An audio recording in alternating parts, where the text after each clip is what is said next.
Hey guys, welcome back to my channel. I'm Tim, a photographer and filmmaker based in London. Sometimes we really think we're saving money while cutting costs, but the reality of it is many a times we aren't actually saving money but spending more. On deciding to purchase my Sony ZV-E1, I had the option to either go for a Sony ZV-E1 or the Sony A7S III, but I decided to be smart like every other person would actually go, because the Sony ZV-1 and the Sony A7S III literally are the same thing.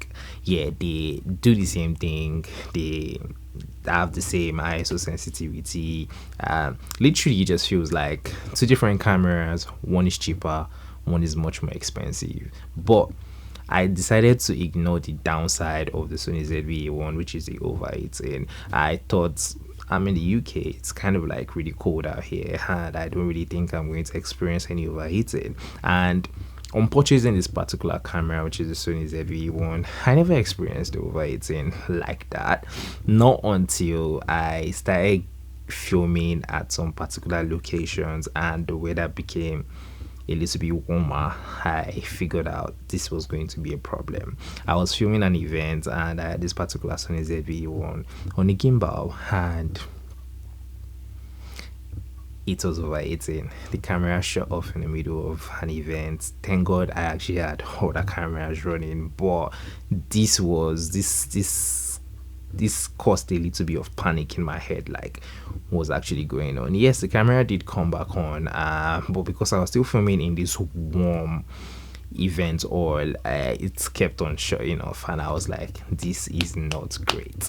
So at that current point in time, I started thinking I made the wrong decision in purchasing the camera. So I thought, okay, maybe it's just because of that particular event hall I was filming.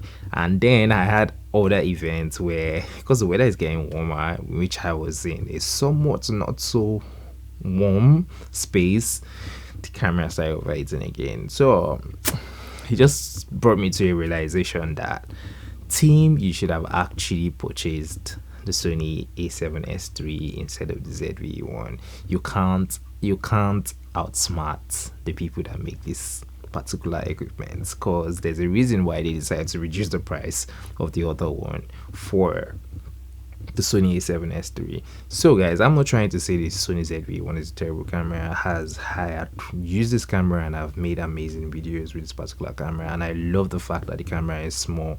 It's something I literally just put inside my bag and I have something somewhat professional. I'm not going to call it a vlogging camera or style of camera. So me deciding to sell my Sony ZV-E1 now, I am going to lose money as it is not a new camera anymore. So after losing money, I will still have to purchase the Sony A7S III, which I still now have to add extra money. So I thought I was smart, but I wasn't really smart about my decision. So this has just brought me to like a point in my life that I feel like I would rather just go for what I think is the better option than going for what I think is the cheaper option. This might not be applicable in all situations, or might not be applicable to everybody, but because I'm more of a gearhead, I tend to buy a lot of cameras and equipment. I have used a lot of cameras and equipment like that. I just think I've lost a lot of money when it comes to this part of my business or this part of my life, but I think it's fun at the same time. But having to come to this realization, I think it would just be best I make that decision. So I have decided to sell off my Sony ZV-E1 to purchase the Sony A7S III alongside my Sony FX3, just to have that peace of mind. So I don't know if there's someone out there that this also applies to you, or you've been in similar situation, necessarily not with the Sony ZV-E1, but probably with some other camera equipment or gear that you later regretted your decision of going for the cheaper option instead of the more reliable one because it was more expensive. So if there's equipment you think you've actually purchased in this kind of lights, you could share down with the comment down below. Let's have a discuss about it, because yeah, I think that's all I have to share with you guys today. And if you enjoyed this video, and kindly give me thumbs up, and also don't forget to subscribe as I post new videos. So I'll be seeing you on the next one. Bye guys.